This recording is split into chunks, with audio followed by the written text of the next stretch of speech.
Lenarczyk, and welcome to today's episode of Melody of the Future, a series of conversations about how technology is changing the way we create, share, and experience sound and music. Today, I'm joined by Robert Logan, Emmy-nominated composer, producer, and multi-instrumentalist known for his bold, emotionally rich sound and innovative approach to music making. Robert brings a deep sensitivity to both craft and technology. In this episode, we explore how emerging tools are reshaping creative practice, the shifting landscape of music distribution, and how decentralized spaces are opening new possibilities for artistic freedom and connection. What are you working on at the moment? Do you have any exciting projects going on, or you're having a little free time, maybe? I just released 2 albums after 8 years of not putting out any music. I released 2 in 1 year, one in January, one in April, I think. No, May. But I still am making music at the moment because, like a friend told me, you can stop making music when you're dead. So Wow. I'm still at it. So that was a very long break, and now 2 albums in a few months. That's a big thing. So maybe you could shortly describe what are these albums about and what are you focusing on now? Well, yeah, it seemed like a big break, but I'm sure we'll come on to those topics. It was really to do with distribution and the way labels unfold that I didn't get them out earlier. Because the first one was called Brutalist and it came out on Slowfoot Records. And I'm glad it was delayed by years because it ended up a better record, but it was on both our ends. And then I was contacted by Avel Records, who release really cool electronic music. And they're way more relaxed about schedules. So they said, yeah, we'll put it out in the next slot. and they didn't mind the fact another one had just come out before. And I noticed it didn't matter in this climate. People are willing to have what would be regarded as unusual release schedules. So it was really not a deliberate ploy on my part to wait 8 years. It was a matter of chance. I think it was good. It worked out. Happy for you, then. Thank you. So you produce the electronic music, but can you say something more? Can you say something about your producing practices? Okay. I know a lot of people say I don't work in a genre, and it's become something you come across in every single interview, but I don't really think in terms of genre. I'm fascinated by sound and surprise and how much sound can differ meaning, and using sound as a concrete object to create music. And I think Brutalist, though, a lot of people said it was dub sounding, minimal dub, minimal techno, and then some much more cinematic and extreme ends of electronic music in there as well. For me, it wasn't consciously any style. It wasn't one thing or another, but over the course of a few years, 6 hours of music seemed to speak to me. It's like action and reaction. Music tells you where it wants to go, and it became a 2-hour journey, and each track seemed to speak to the next one really coherently. So I'm happy with how that turned out. There was a lot of gamelan influences, a lot of tuning systems that aren't in equal temperament. I would say actually over half the tracks are not in 12-tone equal temperament. There's some in quarter tone, some in 13 tone. I can't remember all of them. And the next album is called Regenesis, and it's a much more conventionally melodic album. But it was actually made at the same time, and I don't know if you find this because I know you're creative, but when you do one thing, you want to explore some very different terrain for your next project. And so I don't see the point in repeating the same ideas twice. And yeah, Regenesis ended up quite a different sounding album, much more in line with the romantic and 20th century classical music I grew up listening to. Yeah, I hope is that helpful? I don't it's so weird to translate to words, right?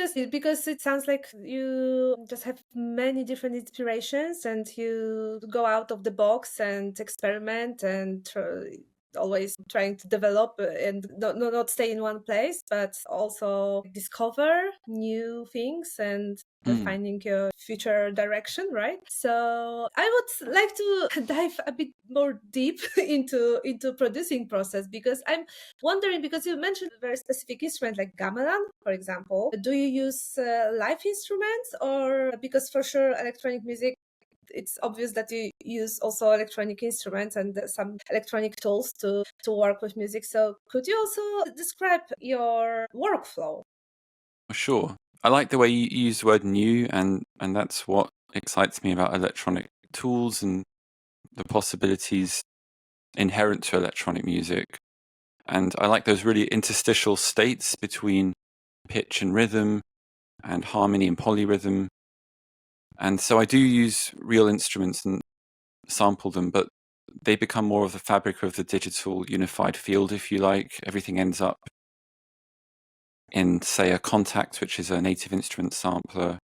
Everything ends up as an instrument I make again, a digital creature, if you like, that uses all the...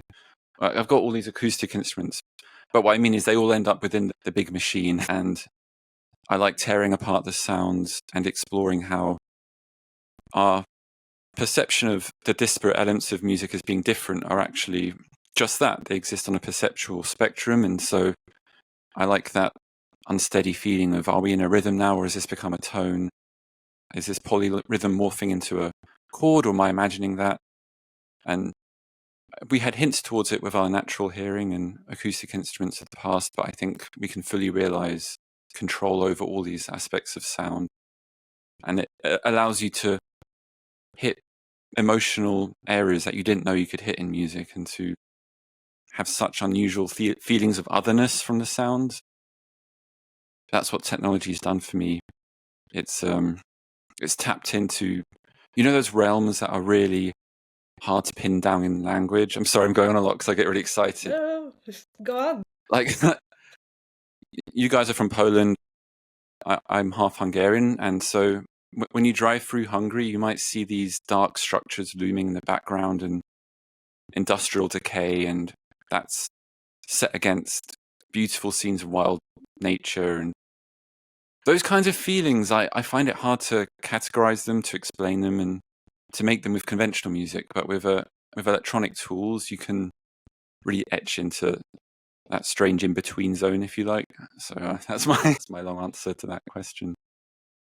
That sounds amazing, because I always wonder how music can be impactful into other senses, right? And generally speaking, it's not only about hearing, but also to make you feel something, right? Or even to give you some nostalgia feeling, maybe sometimes, right? It depends, right? Because there are many purposes. But generally speaking, it's like also it impacts as well your somehow even visual ability, and even you can have the feeling of touch something, right? This is fascinating how this can impact your perception, right? Yeah, I agree completely. That's exactly it.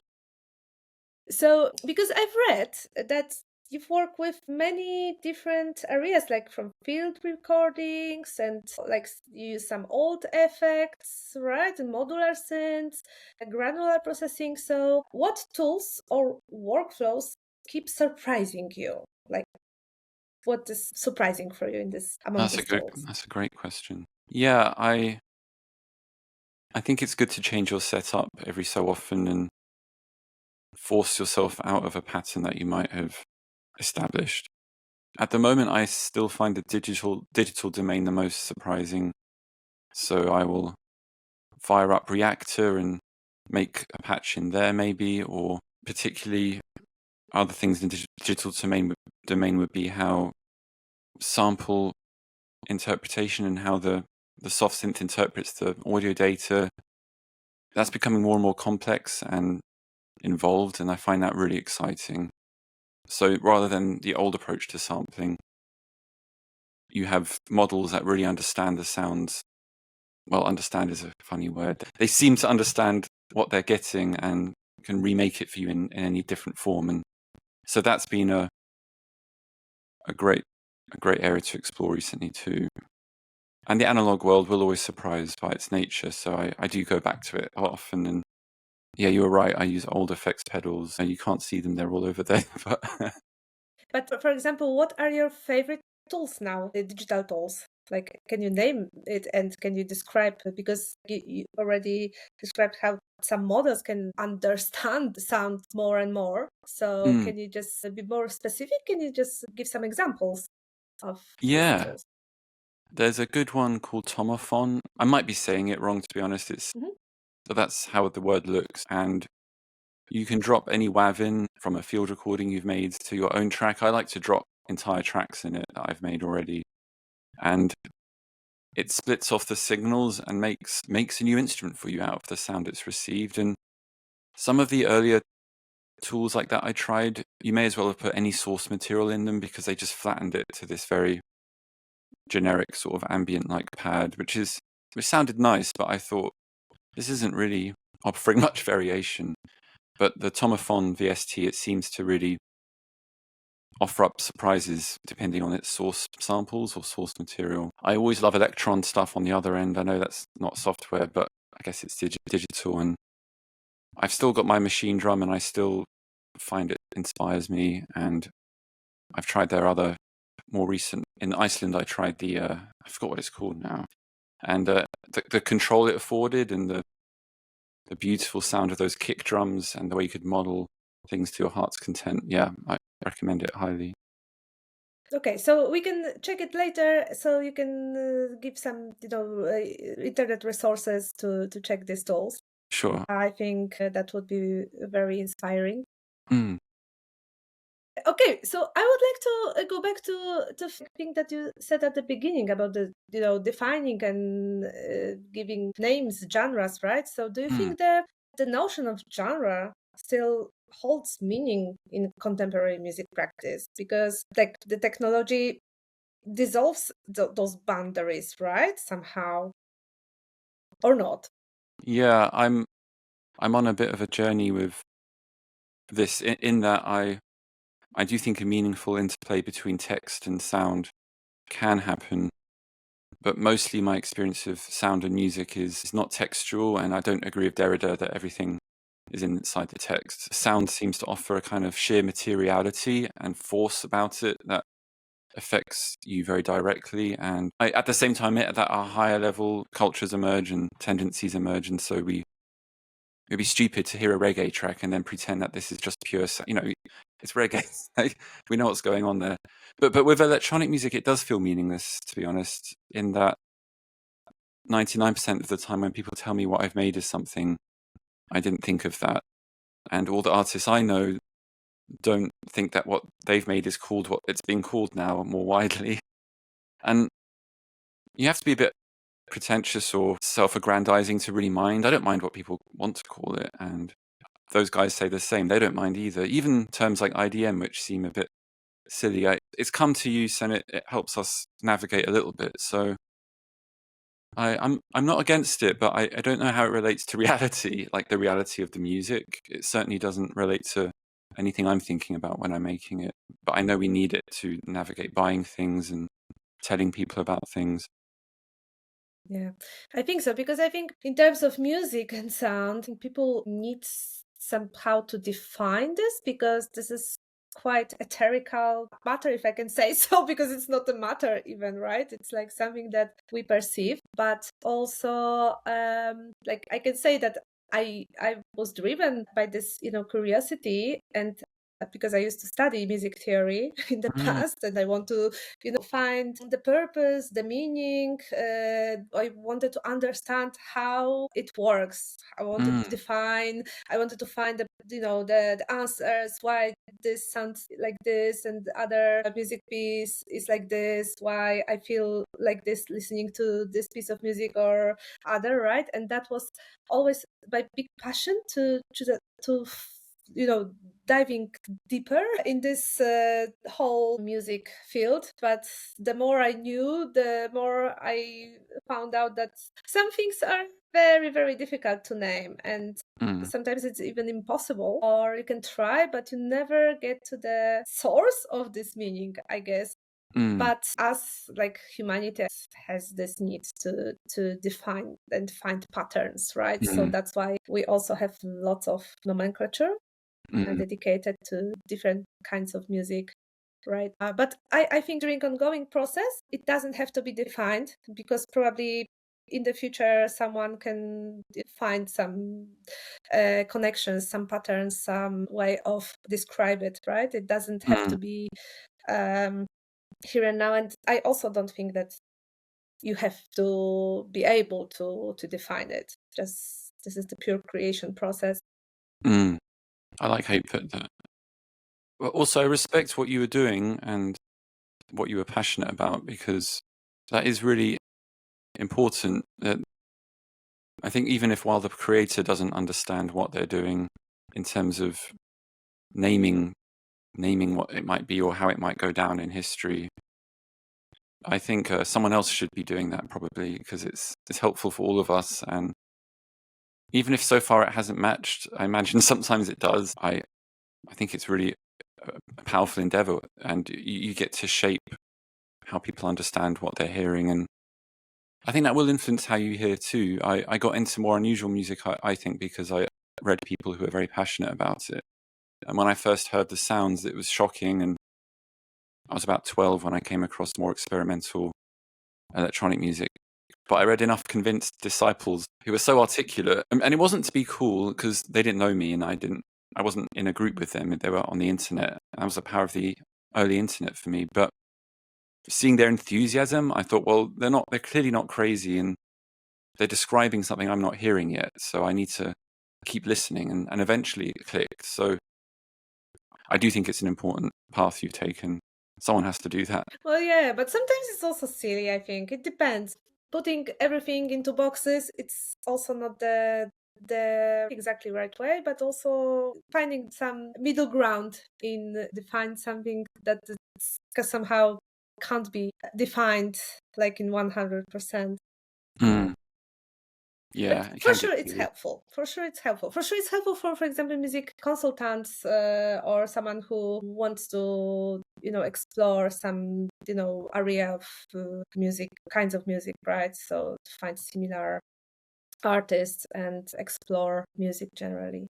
You mentioned that the inspiration. So, like among artists, who inspires you the most? Like, what artists, what music groups? Laughing because it's a good question, but it always changes. I think at the beginning it was classical music, to be honest. As a 5-6-year-old, I was obsessed with improvising on the piano for hours a day, and my dad had introduced me to Messiaen and Stravinsky and Dvorak and Rachmaninoff and a lot of romantic or 20th century composers, Ravel and Copland.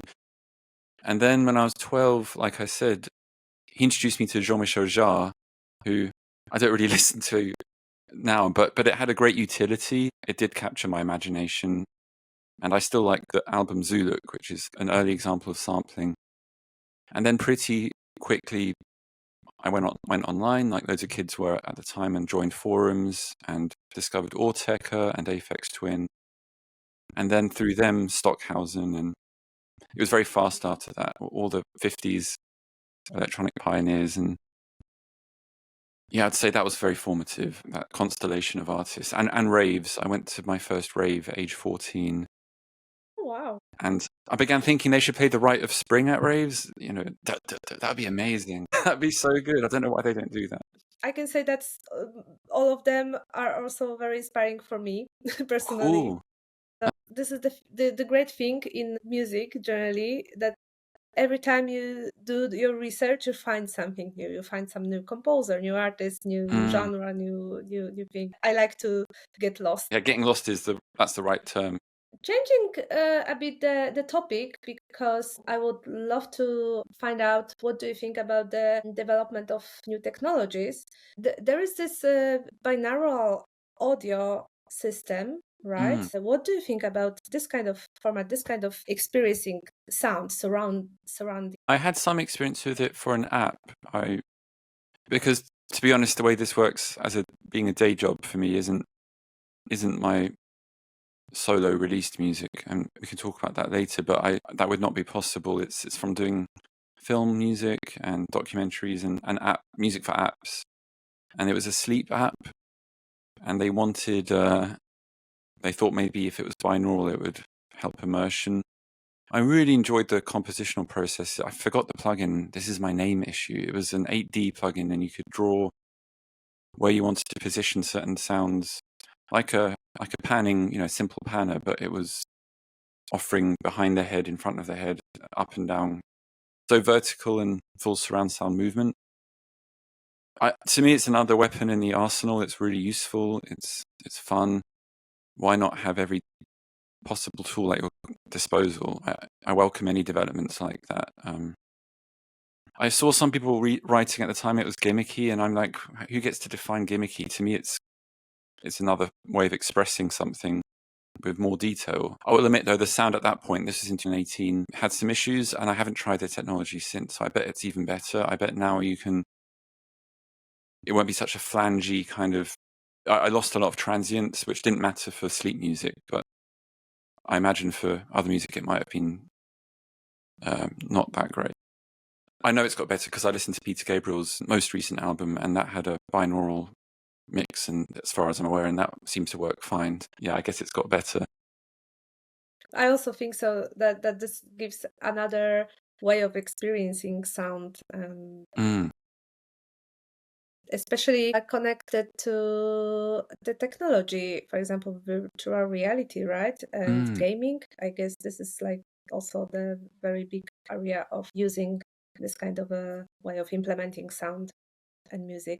Was there a particular piece of technology, as an instrument, plugin, some platform that changed your creative process forever? Was it something as much impactful? Yes, it was that impactful. That's why I like what you said earlier about learning theory versus trying something. And I learned from trying, and it was the transition from MIDI to audio editing. Initially, I only got a computer and software to record my piano compositions in MIDI format. There was no thought or notion of changing sounds themselves. And I did that for a while until I discovered that my software at the time, which was Cakewalk Home Studio 9, I still remember it. I remember thinking, wait, there's this thing called audio. And obviously, we know what audio... I knew what audio was as a general thing, but I realized I could do away with notation and record things straight to audio. And after 2 days of doing that, I quickly wanted to change sound. And so that actually happened before discovering music that did that. I discovered it by accident, and now it's obvious. All of us edit audio now, but at the time it was mind-blowing. My kid brain was like, wow, has anyone heard of this? And that did change everything forever, obviously. So also following this, because every day, especially I think now, there are more and more innovative tools appearing. And of course, I need to ask you about artificial intelligence. So what's your stance on AI's role? Is it as a creative assistant, threat, or both? Do you use some AI tools? And what is your experience with this technology? As a technology, I am excited about it because a big part of what I like to do with sound is spectral morphing and morphing from one sound to another. And in early years, I used vocoder and vocoder-like plugins and hardware to do that. And what I think AI will do is allow... I mean, it's been around since the 80s, obviously, of computer music, but in a new way, hopefully, to analyze the spectral content of one sound and make it become something else. So a saxophone becomes a water droplet. I don't know where that example came from, but I'm imagining all kinds of rhythmic possibilities where natural sounds morph into more discernible rhythms, as in human rhythms.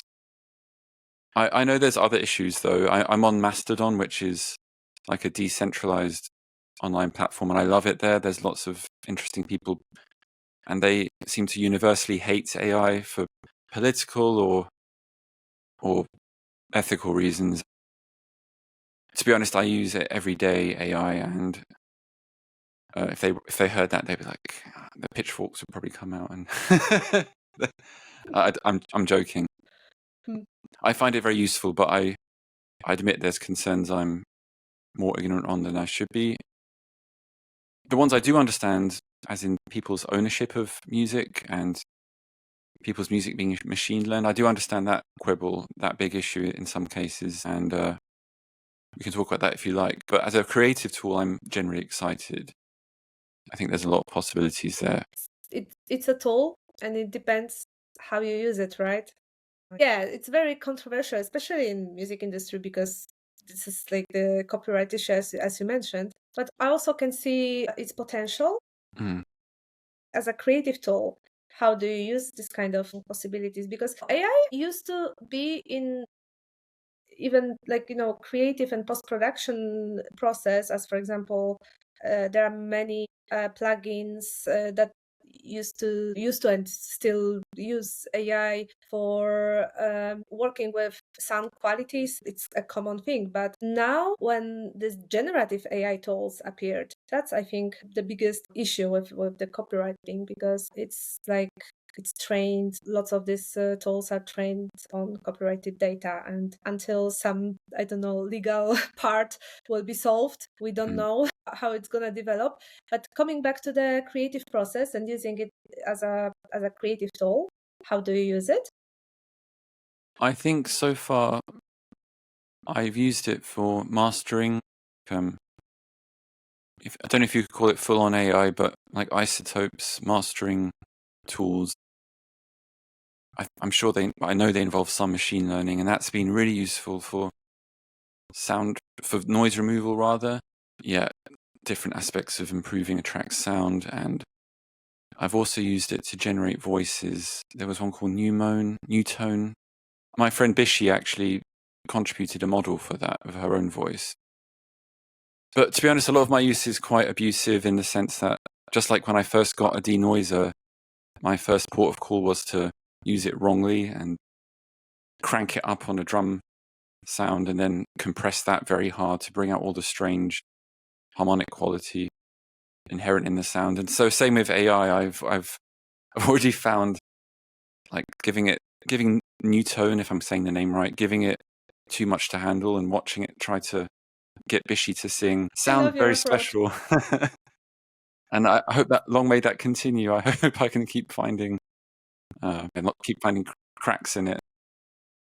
We're at the stage where it's still going to have uncanny valley. It's still going to do strange or almost real but not quite real things, and it's a wonderful time to be alive in that regard. Oh yeah, definitely.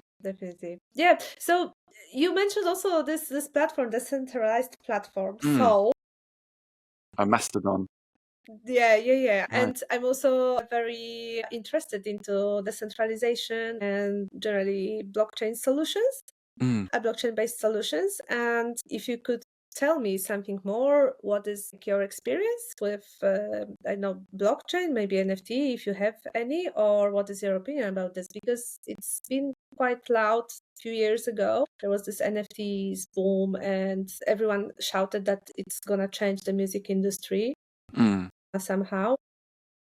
And it's still there, this part of I don't know, even way of music distribution and earning money through non-fungible tokens, right? But it's not in the mainstream, I would say, in mainstream music industry. So what are your thoughts about that? I understand the attraction because we've lost the aura around the music object in some ways, and the MP3 was the final nail in that coffin.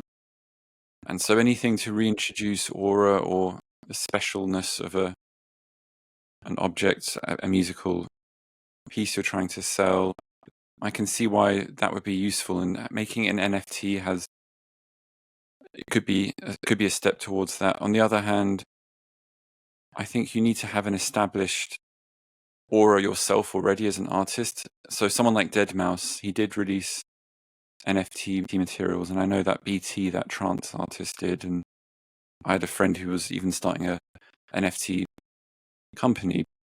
But what he found and what I've noticed is you need to make the thing shine and make it stand out, which is hard on the internet today. On the flip side, I generally like the direction of decentralization because it reminds me of the early days of the internet.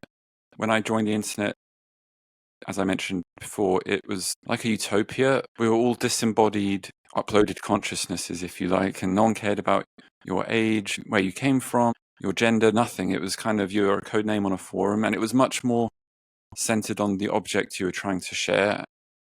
I remember distinctly putting tracks on forums and there being discussion about it, even though I was unknown. And now you have to work up a following first, and now your metrics are hung mercilessly for everyone to look at. And I don't think it's too simplistic to say it's got worse. Most people I know who are my age or older think it has got worse, and that's not just rose-tinted glasses. And I think decentralization, and Mastodon has shown me decentralization is a way back towards a much more open, a much more wholesome. You could even call it market. Sounds a bit too. If it were a market, that it would be a better market. But in terms of communication and community, it's much better that way.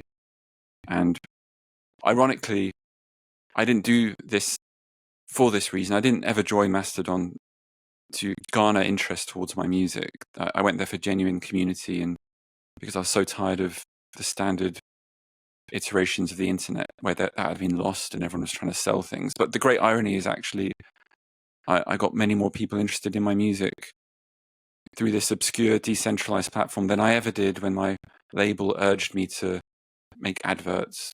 No, that's unfair on them. They didn't urge me to do that specifically, but they did say, promote yourself. And I'm like, it's a waste of time. No one's getting anywhere with this. And by complete accident and simply talking to people on Mastodon, they're like, by the way, do you make music? And I go, oh, yeah, it's over here. So that's proof to me, at least, anecdotally, that a decentralized way is the way forward. I hope that makes sense. I was trying to pack in a lot of different That ideas. makes a lot of sense. I love your also your experience and yeah, it's real. because it's crazy. yeah, I mean, as you said, also I can see that the traditional internet existing is like more like advertising tool more and more, right? Marketing and advertising tool like social media. Now it's like everyone is there to build personal brand or sell something, build presence. But people, I think they miss somehow the authenticity and some connection because back in the days you didn't have the video presence as much as now, and you were more anonymous, I guess. Yeah. And also in this decentralized world, they try to recreate this kind of a feeling of belonging to some different kind of a digital world. Like that's how I understand it, because there are lots of scams and it's very controversial in the same way, but it gives a lot of, I think, freedom and like ability to be more, I don't know, independent, maybe even. It really is, as you say, in that I remember the early internet was you presenting, like I said, a finished object or an idea. If you went on a forum in those days, and well, like you said, there was no video, so it wasn't even possible. But if you simply did the equivalent of a jig, but were just good looking and presented yourself, it wouldn't fly very well. And it's weird. It's the exact inverse now. Now the self is the product.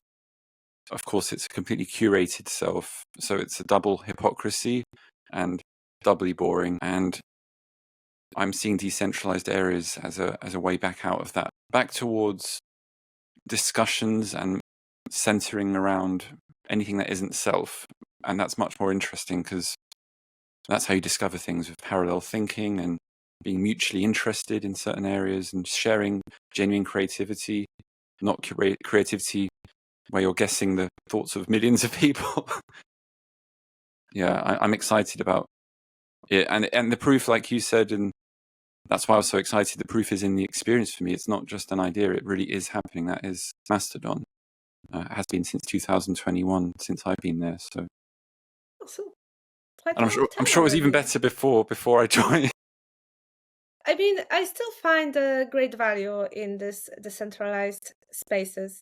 Because I also have some friends who are builders, like Web3 builders, among people who are very, very into these values of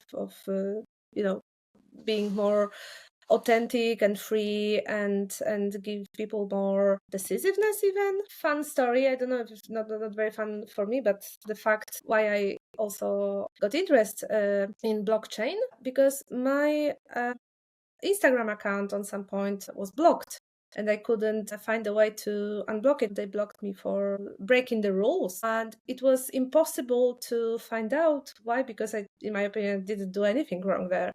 So that was like a very big mystery for me, and I haven't had an access to my account for around 1 year, and I Wow. already gave up. I set a new account, and I only got back this by accident because I've met a guy who used to work in Meta, and he asked some friend who was still there, and after a few months someone contacted me in this case, and that's how I recovered this account. And then I just realized this is my account, but it's exactly not mine. It's not mine at all. So is there any way to get more control on what is mine in digital space? And that's why I started to dive deeper into blockchain solutions and decentralization and so on. So Wow, I had the same thing happen. My Instagram, this links with AI too.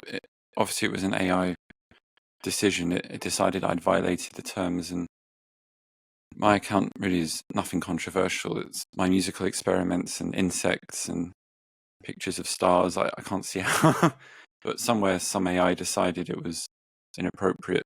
It's another example of what we're saying, to be honest. I would never make anything absolute. I'm sure those platforms could be different as well. And like you said, some people are working towards doing that, and within those spaces, I'm sure it's possible, but my general experience is not like it once was.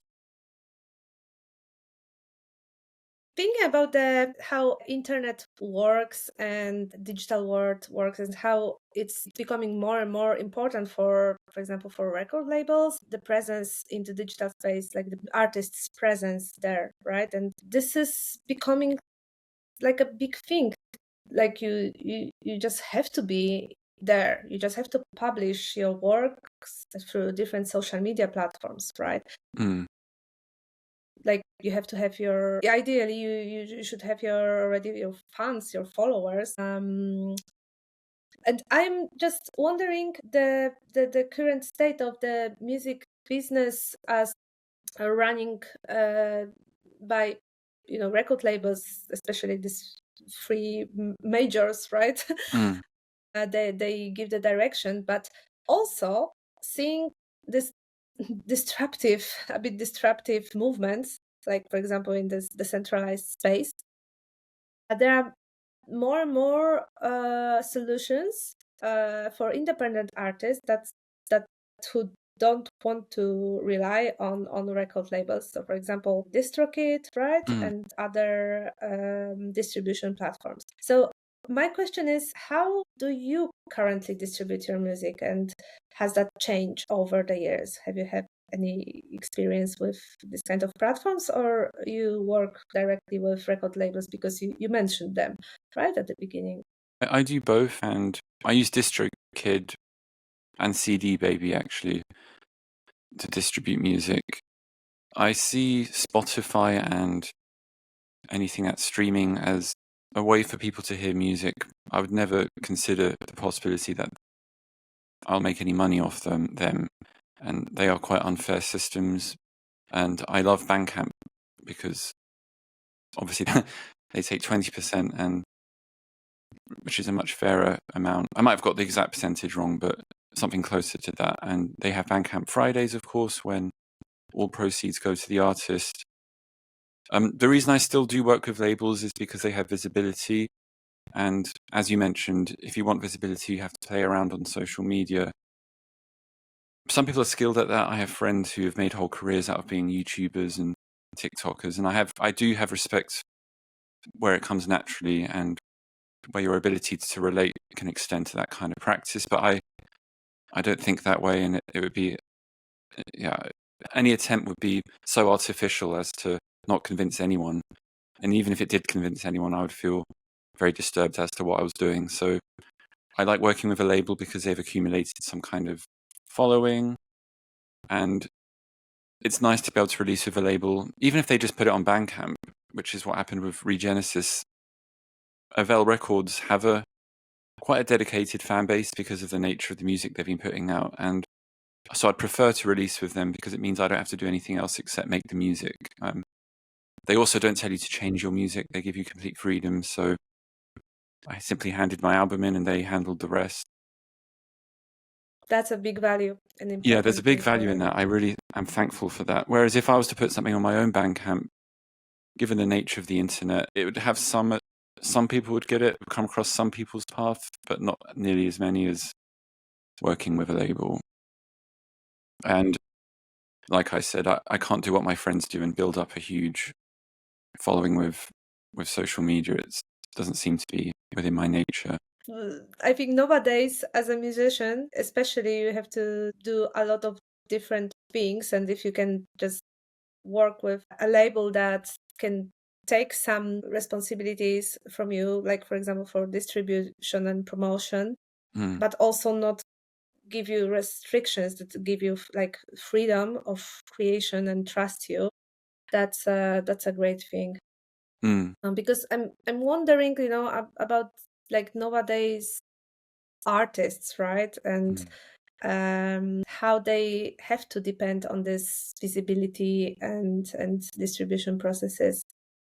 Even I really admire this artists who decide to do this on their own, because it's like to dedicate fully into creating music, it's time consuming, right? And to also show your music to the audience, it's a lot of effort needed to be able to even put it into internet into one platform, and now you have to be in at least 5 different right? So yeah, so I'm happy for you that you have the chance to work with the label that's like respect, and that you need this freedom and you need the independence as an artist. That's great. Yeah, I agree with you as well, though not everyone will meet a label like that, and not everyone is as particularly bad as me at social media. I am on there. I don't want to be a hypocrite. I do post, but it's because I want to provoke discussions with friends, and I mean the way in which you can accrue a following. But I think most people who don't happen to meet a label and aren't that lucky could do better than I'm perhaps letting on. I have seen people post modular jams or them doing something with their synthesizers or their music software, and there is interest, but they're even willing to do something basic that I can't be bothered to do, which is like tutorials. That's my problem, not the internet's problem. So I don't want to be discouraging. If you've got time to make a tutorial on top of your tracks or your creative output, and you have the energy to do that, then you could do well with no label. I think you're still screaming into the void, but there is a possibility of growth. I've seen it with young guys who went from 0 to many more than me in a few months. I'm like, how did they do that? These kids, man, they understand everything. So do you think tech is giving artists more control, or are we just seeing a new kind of dependency forming because we are depending on to the algorithms and to trends? That's why usually you get noticed, right? That you become some trendy in the internet, and more people can see you. Of course, you have to upload content that meets your audience's needs. So on one hand, it gives you like possibility to gain this audience like on your own, right? But depending on any other record label, for example. But in the other hand, this technology also have some rules, and you have to also adjust exactly what you do to these rules, right? So what do you think about this? It's a really good question. It could go either way, but it unfortunately does seem to be tending towards a negative direction because of what I said earlier about visible metrics. And we like to invest in what is already rolling with interest, and so by their very visibility, it's like a snowball effect. The people who are already doing well will do better and better, but the people whose display is not very impressive will go in the opposite direction. And I would like a future where there's more platforms that allow you to turn all of that off. I know SoundCloud lets you turn listens off, and it's not because I'm bitter about my own metrics. It's because I've genuinely seen a huge amount of great music disappear because it doesn't portray success. Gone are the days of walking to a CD store and discovering a new artist where all you know is the cover, which looked very mysterious and alluring, and the possibility that it might be interesting. And so you went home, you listened to it. I have so many memories of this. And you discovered a new artist. You don't know whether they've sold 5 copies, 100 copies, a million copies, especially when you're a kid. Nowadays, actually, I'm sorry to go on, but this illustrates it perfectly. I was in a village concert in Hungary with a young guy, 19 years old, and he said, "Who are this band?" And I said, I don't actually know, but they're good, aren't they? And he found out who they were, and he looked them up. And upon discovering that they had good metrics, and I'm not exaggerating the story to make a point, he then got into it. And I thought, what a great picture of where we're at and the danger of this zone, because he's decided he likes them now because he's seen online on Spotify they have X amount of followers. And good for them. Nothing wrong with getting a lot of followers, but it's creating a lot of attitudes and mindsets. And I do some youth workshops sometimes, or used to rather, and I saw that attitude again and again, whereby people needed permission to enjoy the audio they were hearing based on social criteria, and criteria that are now way too available, in my opinion. At least we should have the option to turn that stuff off. I've heard that Spotify makes some changes about the I heard that. metrics. Is that true? If it is, it's good, but I couldn't verify. I've read some news recently, like I don't know, yesterday or 2 days ago, I'd about love that that, if that was the case. they're going to hide these metrics, but I don't know if it's like the testing process or something. But let's see, because I also think so. Generally speaking, this is how lots of people make decisions. Depending on this, right? And this is somehow like psychological tricks as well, right? Yeah. It's, majority, lots of people assume, like, thinks that some music, some band is like something worth to listen. So you say, no, so this is like the social proof, maybe. But it doesn't work for everyone, unfortunately. No, it doesn't. Yeah, so I think there's still this curiosity in people, and also this critical thinking as well, if it's good for me, if I like it or not, if right? Yeah, people are still curious, and I think I was more answering your question about its effects on creativity and people's ability to be an individual and to take control. That was why I shared all of that, because for some people it will do that, but it does seem to also, by its very nature, the system changes people's brains. And like the young guy I gave as an example in Hungary, he is a very, very smart individual and usually not given to that tendency. So even though it's anecdotal, it was evidence to me of how someone's thinking can be changed by using a system every day. And that's the worry for me, that it dampens curiosity despite offering so much freedom, supposedly. Yeah, there are good and bad sides of this. So then how has the role of the independent artist changed in the last decade, especially with social media and streaming? Oh, that's a great question. I think it's a bit like how I heard one guy from Auteco, the electronic band, Sean, said that if they were coming up now, I don't want to swear, so I'll just say literally no one would give an SHIT about us.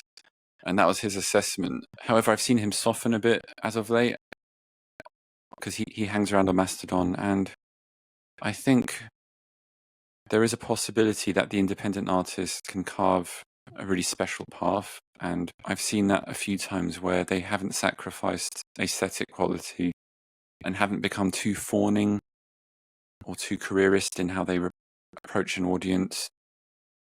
And miraculously, they've forged a genuine relationship with fans, and topics are discussed that are actually interesting. And it doesn't feel like a big marketing exercise. I think that goes back to what you said. There's enough people who are curious and who feel really offended if they feel like they're being sold a product. And so it could be an exciting time for independent artists who actually are honest and have grown up with the internet. Yeah, because like from my point of view and my observation on the music market, I think there are lots of artists that are copy of other artists and there are lots of similarities. And now what stands the most, it's like being like true to yourself, being authentic, but not in a way in this marketing way, because this is also the now like this buzzword, right? In this marketing space. But generally speaking, it's like this is something some kind of a value that it's like you can feel it even, right? This if someone makes that something that it's really theirs, right? Yeah, I agree. That's I think. It's really fun to see that happen. It's like what you resonate with, other people are resonating with. And they discern the honesty of what they're seeing. It's hard to talk about this stuff without contradicting yourself, because it's like two very different worlds are happening at the same time. And I'm sure we've all experienced as creators the frustration of the nihilistic and marketing end where it becomes extremely meaningless, or at least it feels like that. And one feels like one has to pretend. But then there's these exciting pockets where, as you described, a genuine authenticity is allowed to shine. Yeah, I think so. It will never disappear, this kind of approach, because of course there are lots of projects and artists are like some even brands, right? The music sometimes it's like the not very relevant part, like comparing to other aspects of their career, to their presence, to their, I don't know, style of way of being even. You know, their private life is much more interesting sometimes than their music. Yeah, that's true. For show business, right?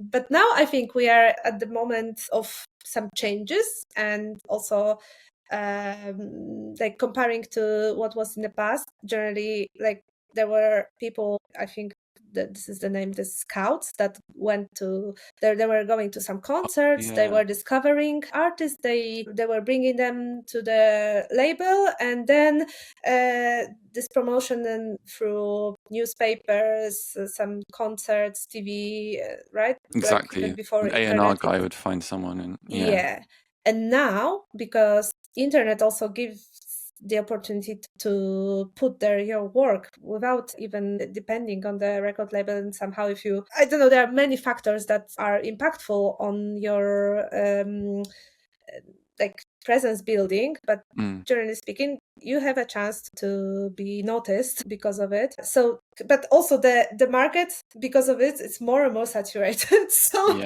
there are good and bad things about the situation. But my question now is like, what are the artistic opportunities and technical barriers that you can see for the next 10 years? Artistic opportunities and technical barriers, is that right? Oh, that's a good question. I keep saying your questions are good questions because they are. So Thank you. I have to stop repeating that, Sue. The technical barriers, I can see those being smashed quite quickly. If we're thinking about AI, I know a friend, this is a bit sad actually, he lost his job because AI became so good at rendering water surfaces, and a whole industry went down overnight. And every week he said there's a new breakthrough in technology and a new area that AI has surmounted. So I can't really imagine what it won't break down in terms of audio barriers. I've tried AI generation, music generation, and it's not because I'm biased by my own music, but it can't do more abstract they're not abstract to me, but what people would call more abstract forms very well. Yet it's entirely unconvincing. But for rap music and country music, I was amazed at what I was hearing from music generation tools. So I know in the future it'll do my music quite well, probably. And I'm going to embrace that artistically, to answer your other question, and simply try and think ahead and use those tools to make something genuinely fresh, I hope. And that's always been the aim since childhood. And I don't see why AI has to change that. I think it will also make people curious about process more. And the process is the most exciting part of art for me. It's the most enduring part. It is what I want to talk about more than any other aspect. So AI makes people ask questions, and in that way it's pretty interesting. And artistically, I welcome the opportunity to discuss what it is that AI is supposedly breaking down and what it's reconstituting. And I hope it opens up new dialogue about what music is, what it can be. Yeah. Oh, that's a great answer, because I also believe in it. Mm. This is the way of how it's supposed to go in the ideal world, Yeah, right? that's what we hope for. Yeah, I agree. Like, I'm a technology enthusiast. I'm an enthusiast. Like, how to say, technological enthusiast about the technology development, generally speaking. Because why stick to some solutions to things that you can help yourself, you can be more creative even using some technologies, not stealing someone's work. Because if you are creative, I truly believe that using technology can expand your abilities and you can be even better, faster. Generally speaking, you can expand your abilities. Yeah, I agree thanks completely. to technology. It's so good to hear you say that. I use ChatGPT every day, like I said, and I don't do this as often as music making work, but a little bit of work I've been having, I can't even speak today, a little bit of work I've had is lecturing on electronic music, and I dialogue with ChatGPT every day back and forth. I quote bits of books I'm reading, academic journals. It hasn't made me lazy. It's made me feel like I understand topics more fully. I won't use it to invent my material. I'll give it my material and say, can you tell me every flaw in this argument? And it tells me where I've gone wrong. And of course, humans are great for this. We want to have a professor by our side all day who we can test our ideas with, but that's not practical for most people. I don't know anyone who has a professor they can ring a bell to. Hello. That's just going to get weird. But here we have this incredibly aware, as in aware of all the information available tool who can tell us where we're going wrong, give us pathways you never thought of. So it certainly hasn't made me lazier or hasn't shrunk my thinking like I keep reading it's supposed to have done. It's done the complete opposite. And like everything we're discussing, I know I sounded a bit negative earlier about certain aspects of the internet, but all of this stuff could be utilized in such a positive way and allow for greater creative freedom. Rather than whinge about where it's not going in that direction, we should just get on with making it that, using AI ourselves to find new domains, new areas of interest, and same with every other area of technological development. Sorry, there's my rant. I'm totally with you there. 100% I totally agree. With you. So if you could reinvent, for example, one part of the current music ecosystem, like, I don't know whether it's about the creation, distribution, audience interaction, what would you change? Like one part? It would be as simple as the public display of metrics.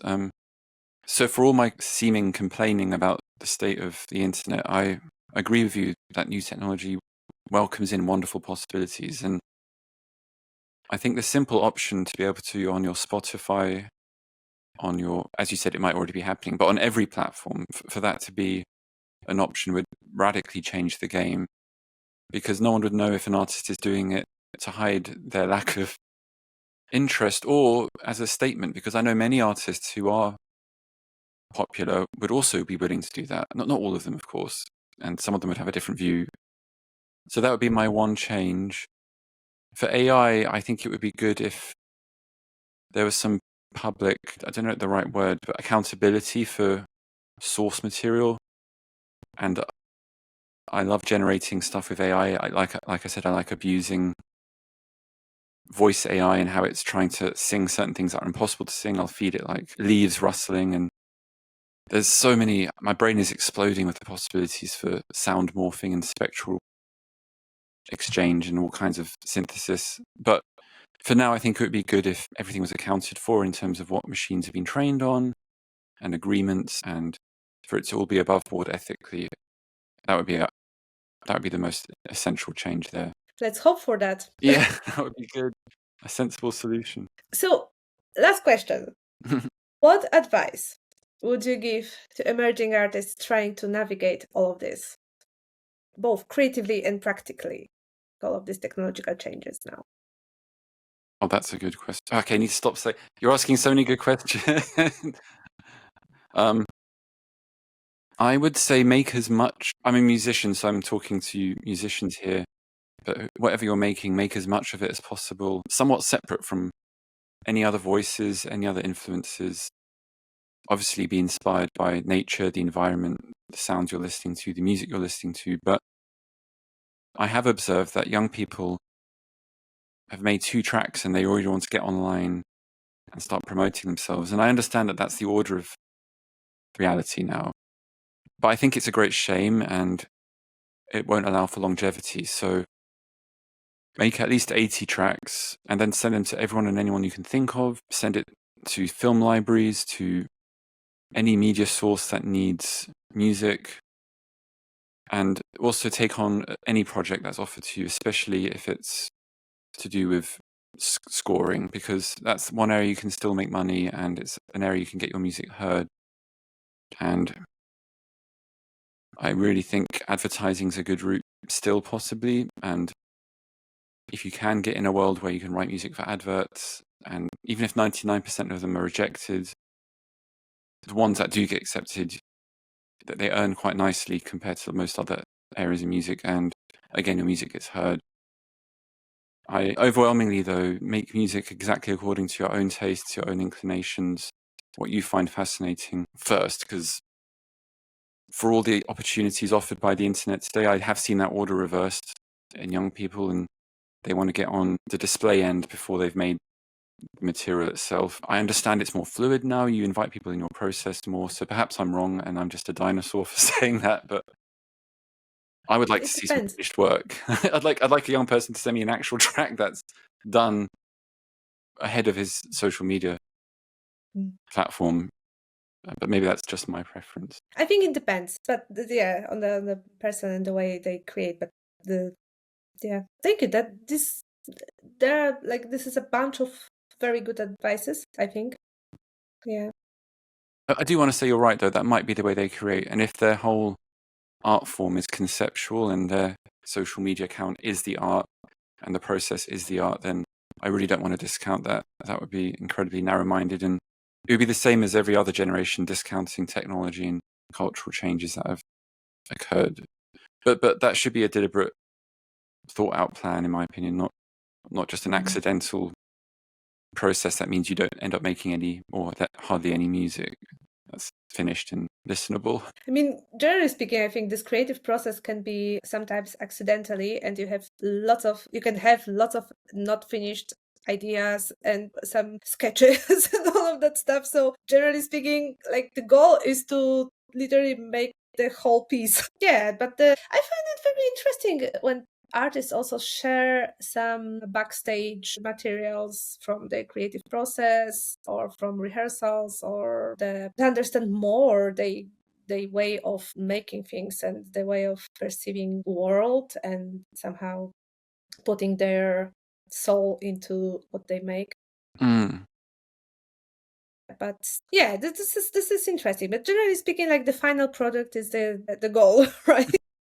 Yeah, and it's the hardest part often is committing and finishing. It's a good discipline, to be honest, is what I think I'm ultimately trying to say. Is to start a matter is quite easy, to finish it is more challenging, but it's worth trying to finish every track you've started. And again, you'll have it for forever after that. You could use it for anything. You could release it, you could put it to a film, you could put it to an app, you could machine learn it and iterate it 100 times. I don't know, the possibilities are endless. Yeah. Yeah, and that's wonderful. Okay, thank you so much, Rob. Tell me where we can find you in the internet. An IG account, Cognessence, Cognessence, which means the essence of cognition, and cogs as in machines. That was my first Cool name. album, and you can find all my albums if you type Robert Logan music. The reason I'm being a bit vague is because different labels have it on different Bandcamps, but all the music now should be on most streaming sites. Okay, so If you search for me there, you'll find me. We'll put all the info in the description. Thank you. Cool. Thank you so much. Thank you.